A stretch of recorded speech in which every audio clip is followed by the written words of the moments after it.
स्वामी केशव जी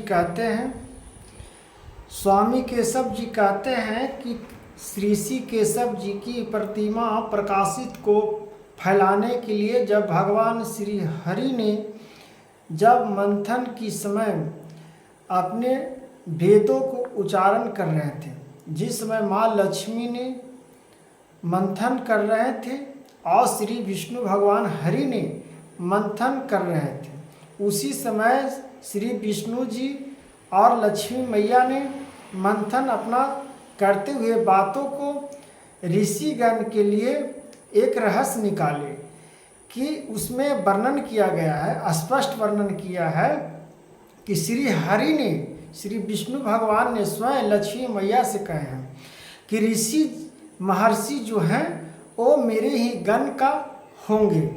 जितना जो पृथ्वी पर बालक उत्पन्न होगा, जीव जंतु होगा, वो सब ही मेरे ही तत्व हैं। लेकिन इसमें लेकिन भगवान ने लगा दिए हैं, किंतु जो ऋषि गण होंगे वो एक तत्व का अलग विचित्र सी महंसा का रूप में उनको देखा जाएगा, उनका महत्व एक अलग का स्वरूप किया जाएगा।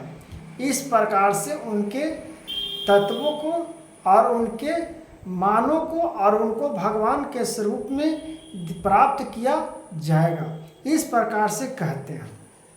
तब स्वामी रामतीर्थ जी के वचनों को सुनिए।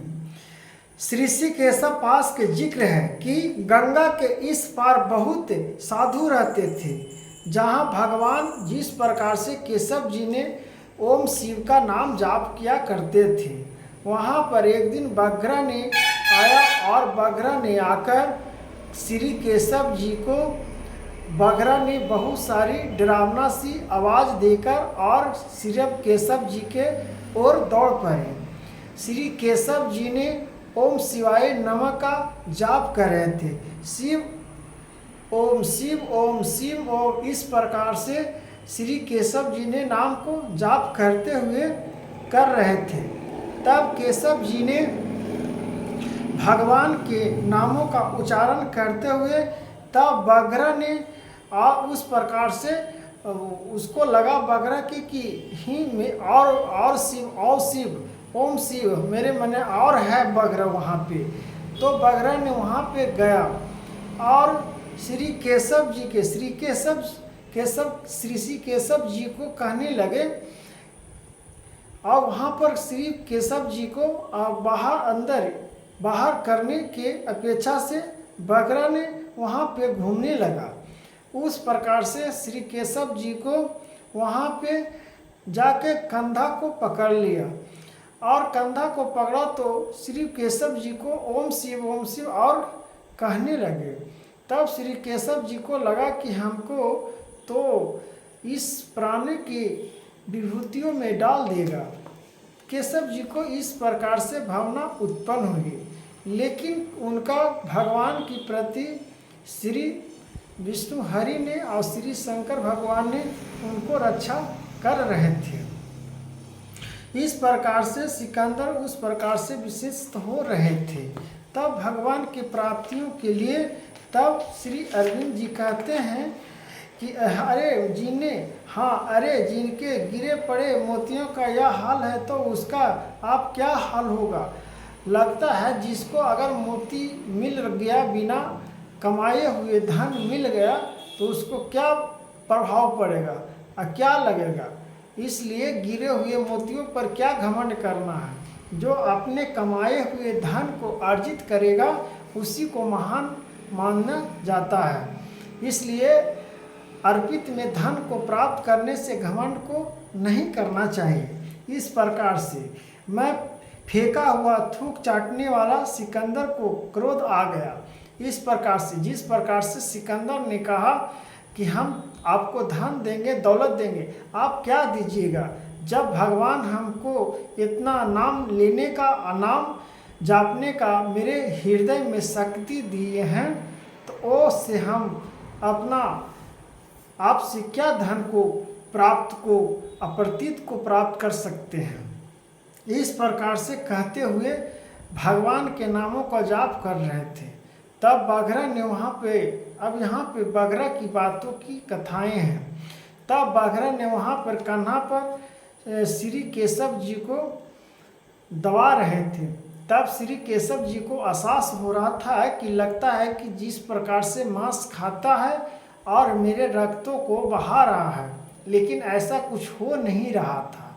लेकिन केशव जी के अनुभव हो रहा था। और लेकिन ओम शिव श्री केशव जी ऋषि महर्षि अपना नाम का जाप करते रहे गंगा जी को तट पर। बघरा ने उस प्रकार से उसको, बघरा को लगा कि मैंने खा ही रहा हूँ, उसको पेट भर चुका बघरा को, वहाँ से लौट पड़ा बघरा। इस प्रकार से भगवान का माया था और भगवान का लीलाएँ थे। इस प्रकार से भगवान को जब लीलाएँ, बघरा ने जब वहाँ से चला गया तो बघरा ने सोचा कि मेरे त्वचे में तो खून का रक्त भी नहीं लगा हुआ है और मेरा पेट भी भरा भरा लग रहा है, मेरा मन भी शांत सी विचित्र हो रहा है, कैसे मेरा दर्पण ऐसे हुआ।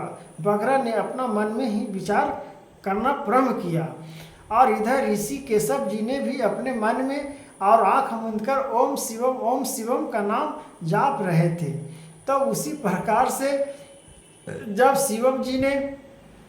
केशव जी ने वहाँ पर देखे कि कोई प्रतीत वहाँ पे नहीं दिखाई दे रहा है और यहाँ से चला गया बघरा, आंखें खोले तो वहाँ पर लगता है कि एक ध्वनि सी आवाज़ शंकर भगवान की डमरू और त्रिशूल दिखाई पड़ता है।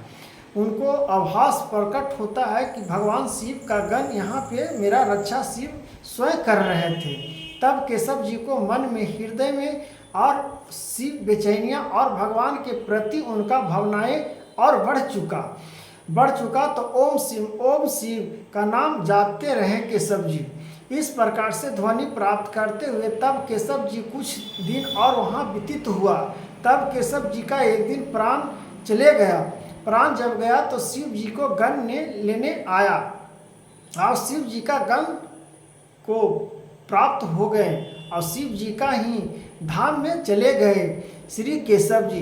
इस प्रकार से कहा जाता है भक्तजन, हे माताएं बहनों की कथाओं में दम है और भगवान का प्रति झुकाव रखना चाहिए हर मनुष्य के। अगर भगवान के प्रति झुकाव हम लोग नहीं रख पाएंगे तो ज्ञान के प्रति हम लोग अपना मूढ़ता दिखा पाएंगे।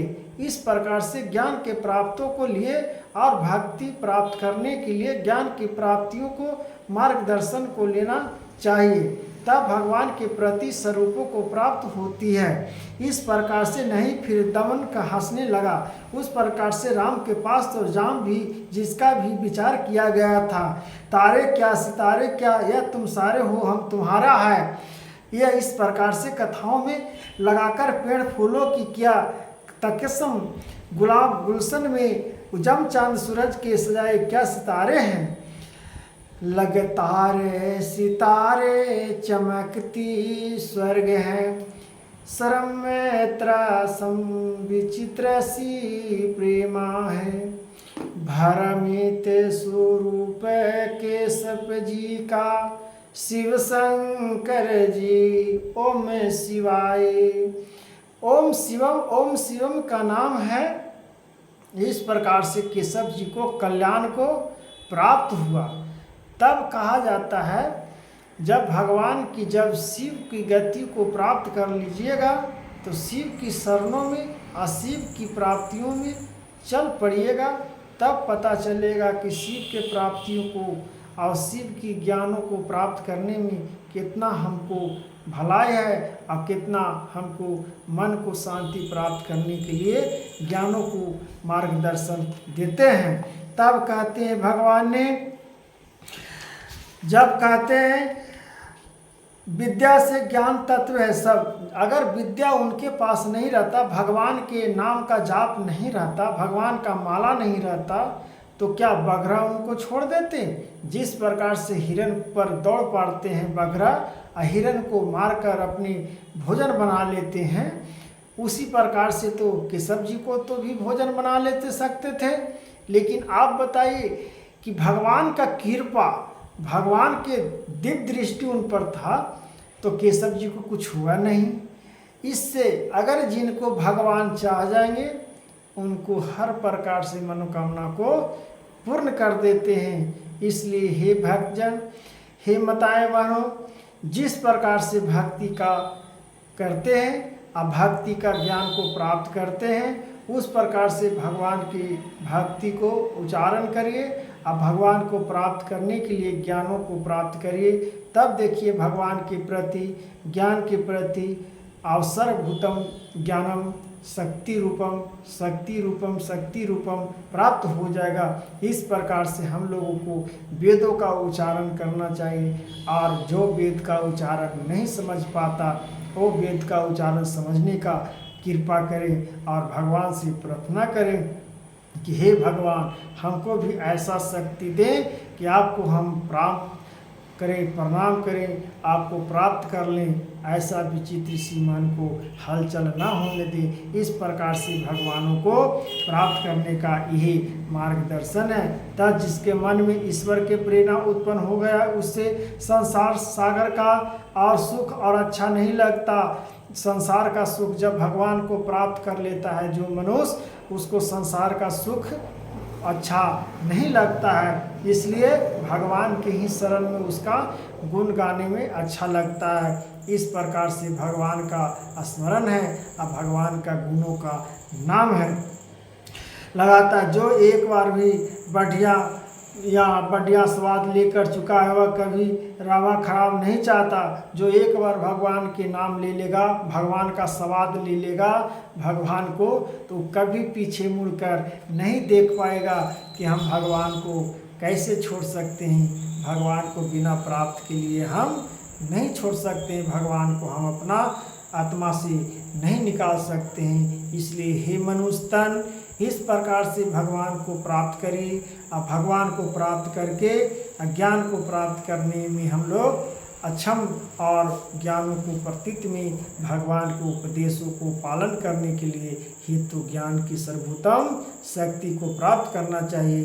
तो राधे राधे, हरे कृष्णा। इस प्रकार से बघरा ने कैसे केशव जी को छोड़ा और शंकर भगवान ने कैसे, श्री हरि जी ने, श्री विष्णु भगवान, श्री लक्ष्मी मैया ने किस प्रकार से रचना को और अपने भक्तों को बताएं। इस प्रकार से इस कथाओं को और माध्यम को समझते हुए भक्तजन अपने हृदय में और भक्ति भावनाओं को बढ़ाइए और आगे बढ़ाने का ज्ञान को प्राप्त करिए।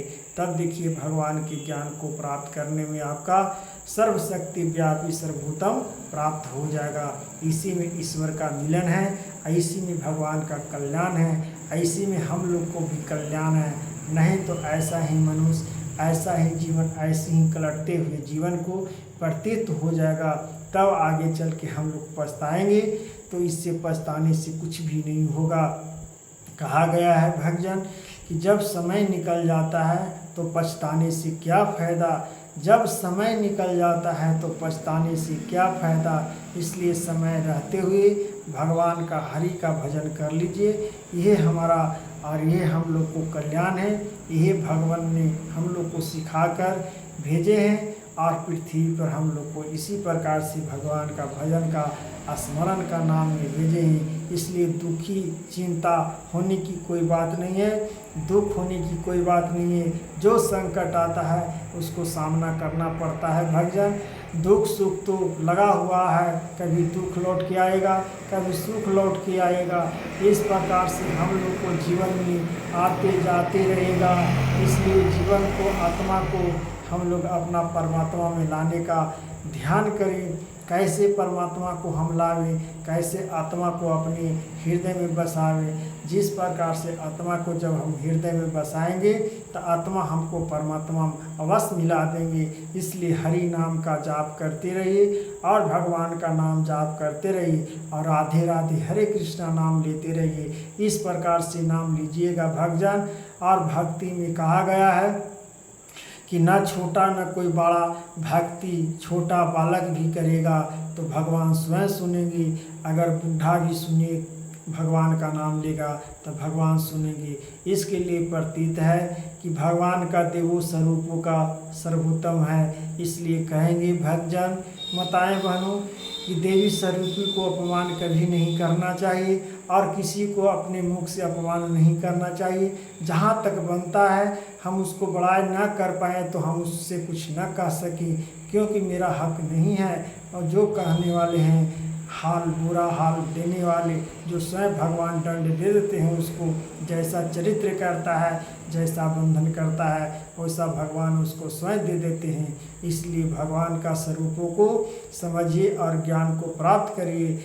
हे भक्तजन, सनातन धर्म को समझने वाले व्यक्ति हर प्रकार से अपने तत्वों को समझ लेता है। इस तत्वों को समझने में ज्ञान की प्राप्तियों को प्राप्त कर लेता है। इस प्रकार से भक्ति भावनाओं को प्राप्त करिए और मार्गदर्शन को अपनाइए। तब देखिए भक्ति का रहस्य क्या होता है। जीवन ऐसा मनुष्य तन है, जीवन का ऐसा प्रतीत होता है भक्तजन, हे माताएं बहनों, जिस प्रकार से वेदों की और हवन को तर्पण करते हैं, उसी प्रकार से जीवन का अर्पण भगवान हम लोग को भेजते हैं और भगवान हम लोग को स्वरूपों को प्राप्त कराते हैं। तो राधे राधे, हरे कृष्णा भक्तजन, राधे राधे बोलते जाइए, हरे कृष्णा, राधे राधे।